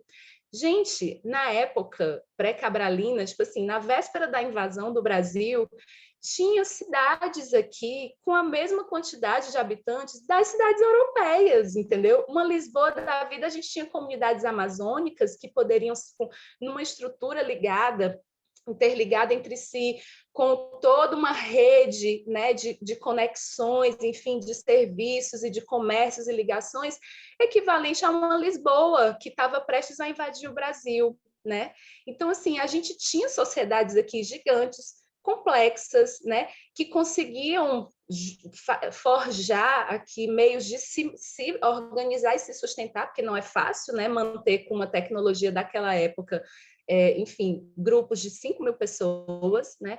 Isso acontecia aqui, né? Mas, assim, para a gente contar uma história que era um bando de um pouquinho de gente de nada, vivendo aqui e ali, tal, meio pelado, meio bestinha, né? Indefeso, e que foi devastado, né? Foi descoberto. Então, assim, para a gente realmente olhar o que a gente tem reproduzido em termos de história, né? Porque essa história, ela, de fato, ela, enfim, impacta sobre as nossas vidas e as nossas subjetividades, né? Não só, como tem muitos feito aqui, quem é preto também que está aqui, o povo preto sabe disso, como a Júlia já citou, o livro da Grada fala muito disso, como nossa subjetividade é impactada, né? Nossa autoestima, nossa memória, nosso orgulho, enfim, e também, de fato, objetivamente, né? Nossa vida, nossas condições de vida, nosso lugar no mundo, né? Os lugares que a gente acessa. É isso. Pessoal, com certeza todos gostaram de ouvir Rebeca, e Rebeca estará conosco em outra oportunidade, né? Também participando com a comunicação. Ela vai fazer a apresentação de um desses 5 capítulos. Não vou dizer para vocês qual vai ser, para pegar vocês de surpresa, tá bom? E, Rebeca, aqui tem 1 milhão de comentários, né? Que o pessoal lá de Cabralha, de Coroa Vermelha, perguntando que foi em Porto Seguro, mas não esticou até lá. O pessoal que está aqui em Ilhéus também, em Tupinambá de Olivença, né? O Jairo reclamando. Eu vou convidar agora a Ana Carla. Ana Carla é educadora lá na capital do Rio de Janeiro, né, Ana Carla? Né? E vai falar um pouco conosco. Ana Carla, por favor. Para falar também dessa coisa desse poder de palavras e fazendo um gancho já com a Ellen, com aquele desafio que ela pediu para a gente responder na questão o que eu faço com isso que eu sei agora. Eu também estou em processo de escrita na dissertação do mestrado, e aí eu já tinha essa preocupação com os termos, eu estou trabalhando mais questão racial, preta, mas aí tem aquela preocupação com as palavras para poder desconstruir esse peso que tem em determinadas palavras. Mas eu estava fazendo isso dentro da escrita e não tinha me posicionado com isso. E aí, quando eu comecei a ler esse livro dele, do Daniel Munduruku, eu pensei num peso de que eu coloquei isso já dentro da minha introdução, na parte da metodologia, de dizer o meu porquê que eu estava fazendo aquilo, de estar essa preocupação que você, digamos, poderia fazer uma leitura do texto e vendo que teria ausência dessas palavras, talvez nem perceber que simplesmente que eu não estava utilizando nenhuma palavra que reforçasse isso, mas sem dizer isso. E quando eu disser isso, é como se eu estivesse marcando, olha, não está por acaso aqui não, você está dando uma leitura assim porque alguém teve preocupação de não colocar determinadas palavras justamente por essa força dela, dessa repetição que a gente naturaliza e acaba nem questionando questionando determinadas palavras.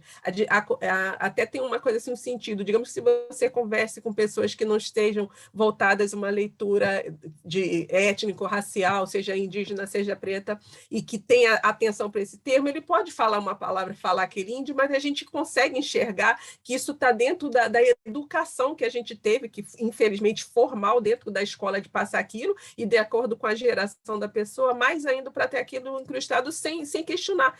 Tanto que isso aconteceu, tanto como a gente, às vezes, sentado como aluno, como até o professor que passou para a gente também, ele foi letrado dessa maneira. E não necessariamente ele seja uma pessoa que tem uma prática, que não enxerga a diversidade, tudo, mas a forma mesmo do ensino não foi passada. Então, acho que o papel da gente, enquanto educador, enquanto a gente também está produzindo material, então a gente acho que é importante, tipo, que passinho que a gente possa dar de se posicionar, de mostrar que existe pessoas com preocupação disso, para não cair num exemplo como teve da semana passada de um livro da Companhia das Letras, não sei se vocês ouviram falar, que foi recolhido, e aí depois que ele foi recolhido, aí que vem uma ação de dizer que não, a gente vai revisar, e é porque não tinha consultoria. Mais uma vez, com uma coisa que é tradicional aqui do Brasil, de pegar a vítima, né? Porque eles criaram o racismo, então aí eles querem agora passar como se os livros que eles fazem, eles não podem sentar para estudar e saber o que termo que ele vai utilizar. Ele quer que nós que vamos ainda dar consultoria para eles, para poder dizer, tipo, a gente não colocou como se fosse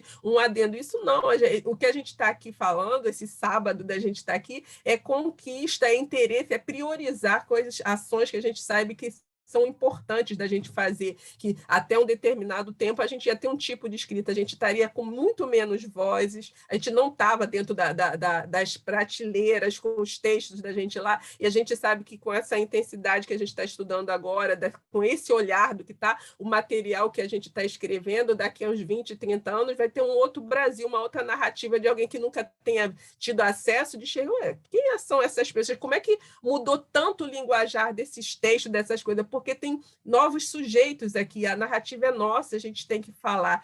E outra coisa muito boa também é mostrar essa pluralidade mesmo, como tem da escrita também, porque é muito do colonizador o modo que ele escreve. Então, a gente pode ter um texto mais denso, mais rebuscado, com determinadas palavras, mas o que a gente precisa é o estabelecimento da comunicação. E ele conseguiu fazer com a linguagem simples e afeta a gente aqui do mesmo jeito. Quantos questionamento a gente vem a partir de uma leitura dessa, por que eu preciso ter outros caminhos? Que às vezes eu já tive amigos de falar assim, eu estava dando uma palestra e perguntei uma coisa, aí digamos, um dos descendentes dos colonizadores aí acham, tipo assim, então eu tenho que modificar minha fala para você entender. Não, não é isso, não. Eu posso acessar na sua linguagem também. É que você que quer fazer mistério da língua para realmente dar um ar de que você está num outro patamar de escrita, de mentalidade, né? E ignorando a nossa diversidade, outros modos que a gente tem de conseguir passar o conhecimento também. É isso. E obrigado, Ellen, pela exposição. Ana Carla, é sempre muito bom ouvir a Ana Carla, né? A gente fez Eterna, Carla, que maravilhosa. E muito bom ouvir a Ana Carla sempre, né? Gente, o que também estou achando legal, viu, Ellen, é que hoje nós estamos com bastante manifestações, né? Dos nossos parentes, né? Nossas parentas, dos nossos amigos e irmãos indígenas, negros que estão participando conosco. E agora eu vou passar para outra parenta, né? Que administra uma das administradoras do perfil de Pernambuco, a Gabriela Monteiro. Depois de Gabriela, vou chamar mais uma do Ceará, né? Que é a Merremi, e depois a Thaisa, lá da Paraíba. E ela, depois tu fecha, depois delas três, se não tiver mais. Deixa eu ver se ainda tem mais alguém aqui. Levantando a mão. Não. Ah, sim, a Julie por último. Aí depois de Julie, tu fecha, viu, Ellen? Se não tiver mais ninguém. Gabriela, por favor, querida. Oi, gente, boa tarde. Tudo bom? Primeiro, eu queria falar do livro. Assim, é maravilhoso você ler numa lapada só. É muito fluido, né? Muito bom. E uma linguagem muito simples de entender, né? Muito, muito prático. E nesse contexto de educação, a que se propõe, né, de ser uma formação para educadores, é muito interessante, porque eu comecei a dar aula em escola agora, e agora mesmo, assim, faz alguns meses no estado aqui, no governo do estado, nas escolas do governo do estado de Pernambuco. E eu penso muito numa lei que tem, né, que eu não lembro o número da lei agora, mas é a que da obrigatoriedade do ensino de história e cultura indígena e afro-brasileira. E eu percebo muita dificuldade por parte de outros professores, até por minha parte também, isso, 11.645. Eu percebo muita dificuldade para acessar esses conteúdos, né, dos outros professores também, para conseguir agregar, né, já que a formação da gente, a formação universitária, eu não sei se agora, eu acho que com o tempo, né, com novas perspectivas sendo colocadas em foco, vai mudar, mas até então é muito uma visão muito do colonizador, né? São as mesmas narrativas que vão se repetindo. Então, esse livro eu achei incrível, porque além da linguagem muito fluida e de dar algumas simplificar alguns conceitos mesmo dessas palavras, as terminologias para serem usadas e tal, dá muitas referências de sites, de livros, né? Então, eu acho muito rico estar trabalhando, a gente está estudando esse livro nessa perspectiva também de formação de professores, né? Eu sempre estou tentando, eu dou aula de inglês, mas estou sempre tentando colocar, agregar de alguma forma, né? Porque também faz parte até da minha formação, do que eu quero trabalhar, da minha afirmação, né? Também, de me autoafirmar.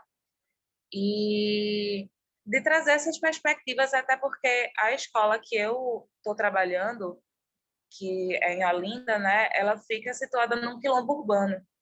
Então, tem toda essa questão também do afro-brasileiro, dessa relação com a cultura indígena, que eu acho que está muito ligado, ainda mais porque a gente vive numa costa, uma cidade costeira, que teve todo esse debate que a gente já conversou aqui, de ter sido o lugar dos primeiros contatos com os invasores, né? Então, aqui nessa região nordeste, eu acho que está muito relacionado, né? Então, eu acho parabenizar a escolha, né, e agradecer porque é de uma riqueza absurda esse livro e a forma fluida e fácil, né, como ele fala para se trabalhar em aula de filosofia, sociologia, história, português, na literatura, enfim. E isso é um ponto. E o outro ponto é quando o Daniel fala da parte do muitos povos, muitas línguas, que esse capítulo como um todo, eu acho que, como já falaram, né, teve muita identificação. De minha parte, eu me identifiquei muito com esse processo do não lugar, né,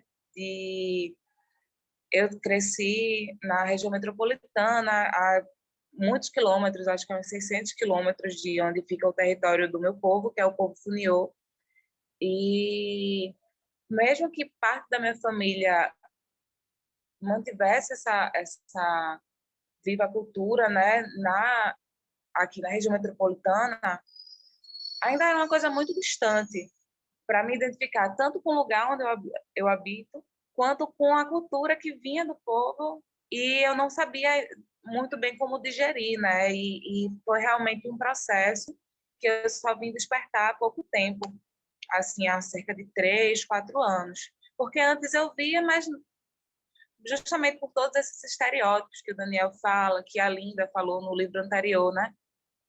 Que a gente não se identifica e fica esse processo, né, de não lugar.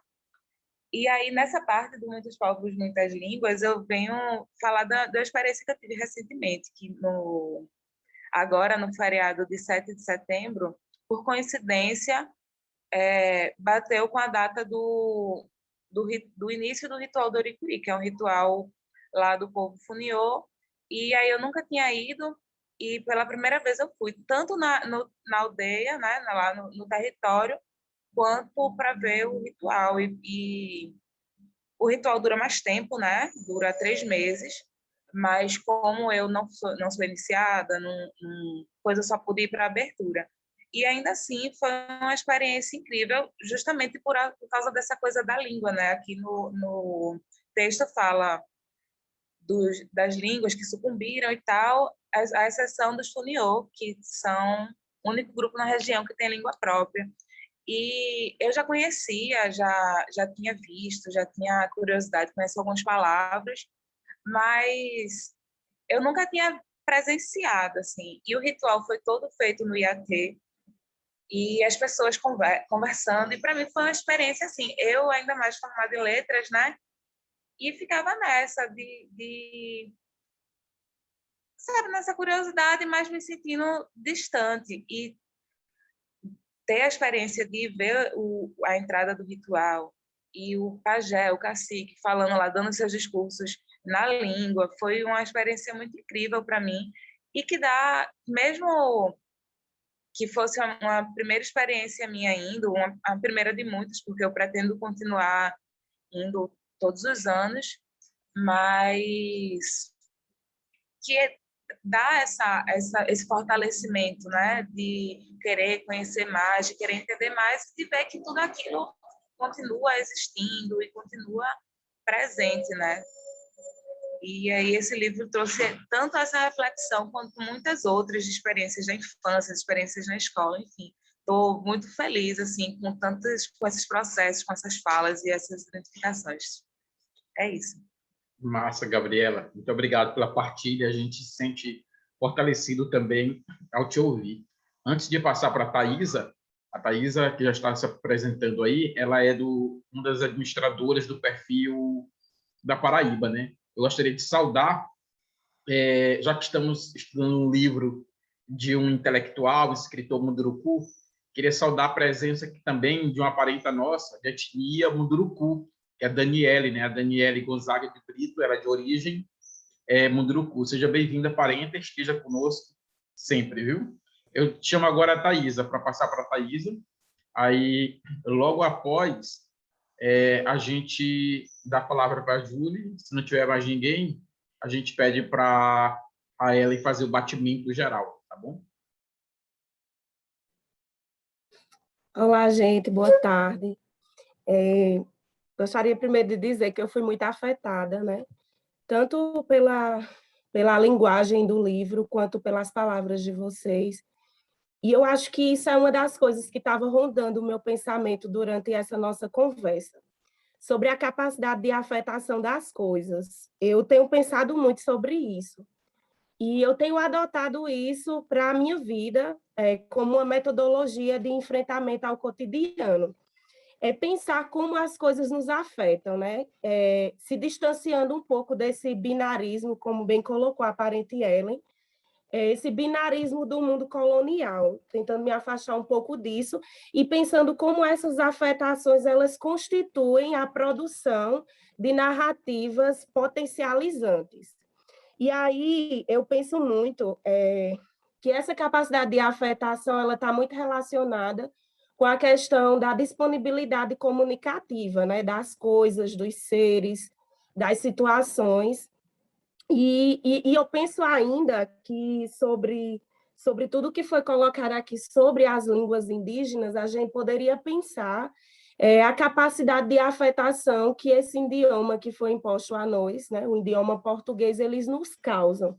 Porque tem muitas palavras que simplesmente não conseguem inspirar suficientemente, eu posso dizer a mim, né, não consegue me inspirar suficientemente, né?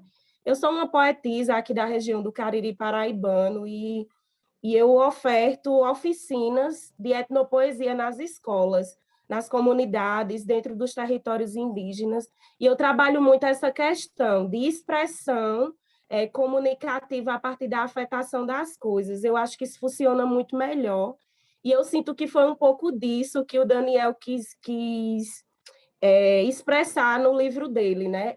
Como a afetação junto ao território dele, aos parentes dele, e as coisas as quais comunicavam vida para ele afetavam a existência dele. E aí, a partir disso, a gente lê ele e se afeta, né? E vai afetando outras pessoas. E aí, isso vai formando um processo espiral de produção de semeaduras, né? São pequenas sementes que vão sendo produzidas cotidianamente nesse espiral de afetação. E eu gosto muito de pensar como essas palavras que estão dentro dos nossos idiomas, né? O idioma do nosso povo, do povo cariri, é justamente um idioma muito particular, né? As parentes que estão aqui, Rebeca, a Bárbara, que estudam a língua junto comigo, sabem o quanto, quando a gente começa a reavivar, acordar a nossa língua, a gente ganha autonomia no nosso pensar. E aí eu acho que isso também faz parte do projeto colonial, esse apagamento da língua. Também acredito que essa palavra extinção é uma palavra violenta, né, que acho que a gente também deve retirar da nossa mentalidade, pensando esse processo contracolonial das palavras. Eu acho que é um pouco disso que eu gostaria de compartilhar hoje com vocês. Gratidão pelo espaço. Obrigado, Thaisa, também, né, por tua participação, né? Foi muito bom poder te ouvir. Aí, antes de chamar a Julie, viu, Julie, queria ter tua licença para passar logo a palavra para a Vanessa. Depois de Vanessa, tu falas e Ellen encerra, pode ser? Vanessa, pode falar logo? Posso sim, tudo bem? Tá. Boa tarde. Me escutam? Então, como a gente faz oficina, todo mundo faz atividade, né? Então, já que a professora Ellen perguntou, a gente responde. O que fazemos com tudo isso? Então, eu sou doutoranda de Linguística, né, aqui na UFSC, e uma das coisas que me chamou a atenção foi justamente as línguas, né? Então, o que fazemos com isso? Né? Tem alguns artigos que falam sobre as línguas africanas, né? Que elas têm, né, também uma luta muito importante na questão das suas identificações, vamos dizer assim, né? Porque são várias, e encontrar uma que possa representá-las é muito difícil. Então, tem dois linguistas, que é o Makoni e o Pennycook, que eles fazem um trabalho sobre as línguas de lá, e eles falam justamente sobre essa crítica da invenção da língua, né? Então, nós temos uma invenção da língua, assim como nós temos uma invenção da língua nacional do Brasil, que, segundo o professor Ricardo, aí da Universidade, se não me engano, ele é da Universidade Federal de Tocantins, né? Não me recordo direito, você é do Ceará. Ele faz um trabalho muito legal sobre isso, e ele faz uma crítica, né? Que, na verdade, o português ele foi inventado politicamente, né? Porque precisava-se de uma língua.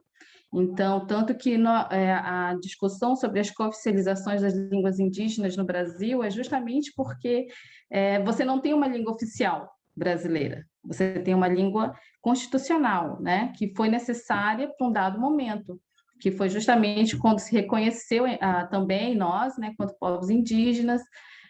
Então, precisava se dizer assim, ok, não vamos reconhecer as outras línguas indígenas, precisamos de uma que nos represente.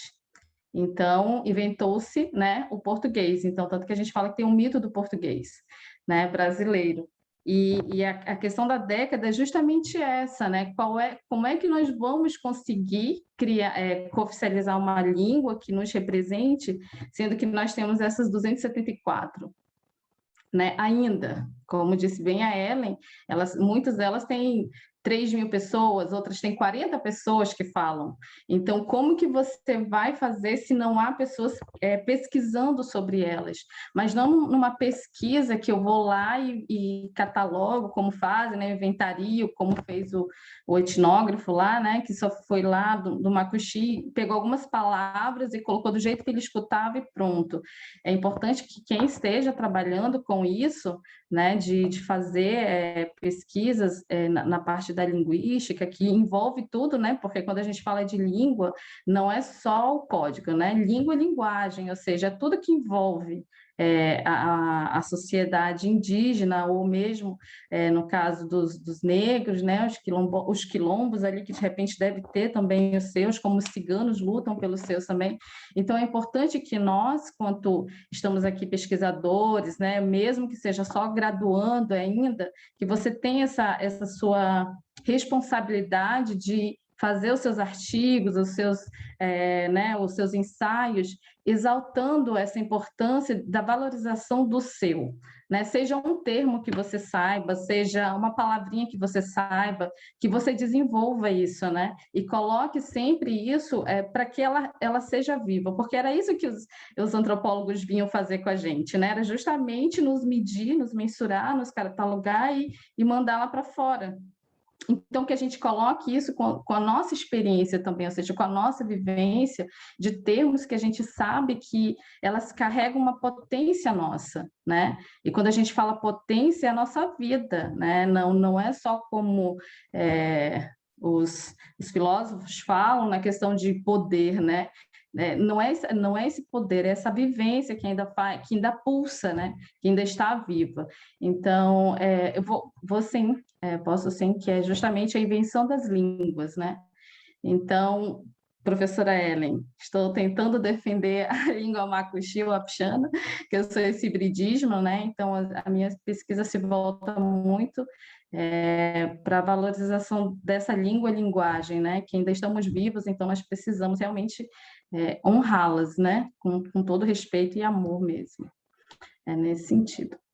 Vanessa Potência, muito obrigado por ter partilhado. A gente fica acompanhando vocês lá de Roraima, já de olho, querendo as oficinas, viu? Eu vou passar agora para a Julie, aí depois Ellen faz o batimento geral. Eu vou me despedindo por aqui, viu, Julie? Depois você pode ir encerrando também. Gente, muito obrigado, tá bom, pela participação. Eu passo para Ellen, Julie, depois Ellen, e elas dão continuidade, eu vou gravando por aqui. Um prazer estar com vocês. Continua aqui na sala quietinho.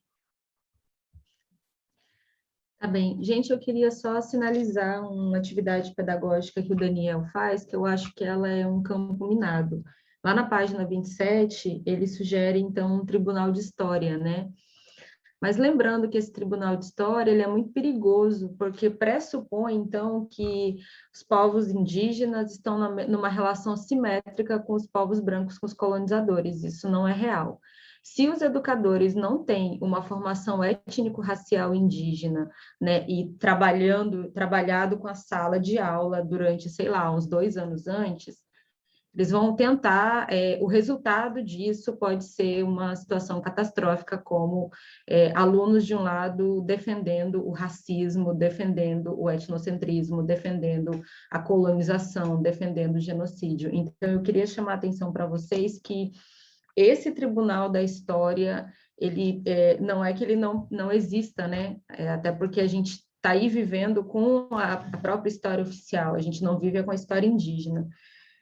Que para ser trabalhado na sala de aula, ele precisa ser ponderado e precisa ser trabalhado anteriormente. Relações étnico-raciais, história desde a perspectiva dos povos indígenas, e entendendo sempre que esse lugar do colonizador, esse lugar da história oficial não pode ser tomada como o único ponto de referência da educação, porque ele já é tomado, né? E nesse momento em que ele alça, que ele está alçado ao status quo de história única, de história oficial, ele é a história do vencedor, ele é a história, né, daquele que se declara como herói. Ele não é o herói para os povos indígenas e nem para os povos negros, né? Então, eu queria lembrar aqui vocês que essa metodologia aqui precisa ser discutida para não ser repassada, né, não ser repassada assim de forma inconsequente pelos educadores, né, que isso precisa ser ponderado, isso precisa ser trabalhado, isso precisa ser descolonizado, até a gente conseguir mostrar para os alunos, né, essa relação desigual com a qual nós vivemos hoje. Né? De um lado, a gente sentindo a opressão, o ataque aos direitos, o empobrecimento, a miséria, a precariedade que essa estrutura colonial cria, e tentar fazer com que os estudantes enxerguem isso, né? E, inclusive, os professores, os educadores. Só colocar aqui, então, uma estrelinha, né? Uma aspa, para que a gente possa refletir melhor sobre essa metodologia. No livro, lá na página de apresentação desse curso, lá no Simpla, a gente deixou disponível um PDF, um link de um PDF, que é um material didático consequente desse livro que foi escrito em 2017. E lá nesse livro, o Daniel, no final, que foi um livro encomendado pela Prefeitura de São Paulo, chamada Currículo da Cidade e Povos Indígenas. E aí quem vai trabalhar esse material vai ser o Daniel e o Cristino Wapchana. E aí, então, eles vão trabalhar uma outra metodologia na sala de aula, eles vão indicar, né, uma metodologia da diversidade, então, para que a gente comece a identificar as identidades desde cedo. Então, você é branco, você é negro, você é indígena, e como que a gente pode trabalhar essa diversidade na sala de aula das séries iniciais. Então, muda totalmente, né, essa abordagem aqui do Tribunal de História, para ver quem ganhou e quem perdeu, e, claro, né, a gente está perdendo até hoje, a gente não está perdendo terra, está perdendo identidade, né, está colocado aí nesse curso de perda. E então é isso, acho que isso é importante destacar, tá, que vocês tenham em mente. Outra coisa é que o Daniel, ele é um cronista, né, também, e ele tem trabalhado bastante o gênero crônica. Esse livro, depois dessa proposta didático-pedagógica, lá na página 27 a 29, por exemplo, ele compartilha uma crônica, né, o que deixa um pouco, o que deixa um pouco mais leve o estudo da teoria. E eu queria indicar, né, para os educadores também, indígenas e não indígenas, esse livro dele, o Crônicas Indígenas para Rir e Refletir na Sala de Aula, que ele publicou recentemente, em 2020, pela Editora Moderna. Todos esses materiais vocês encontram, né, na Livraria Maracá, então é fácil de encontrar. Fica aqui, então, essa dica, tá? Metodologia do tribunal, não acho que seja uma boa, acho que a gente precisa pensar nela antes de aplicar na sala de aula.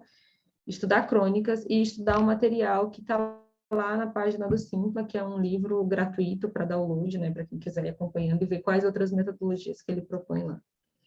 Ellen?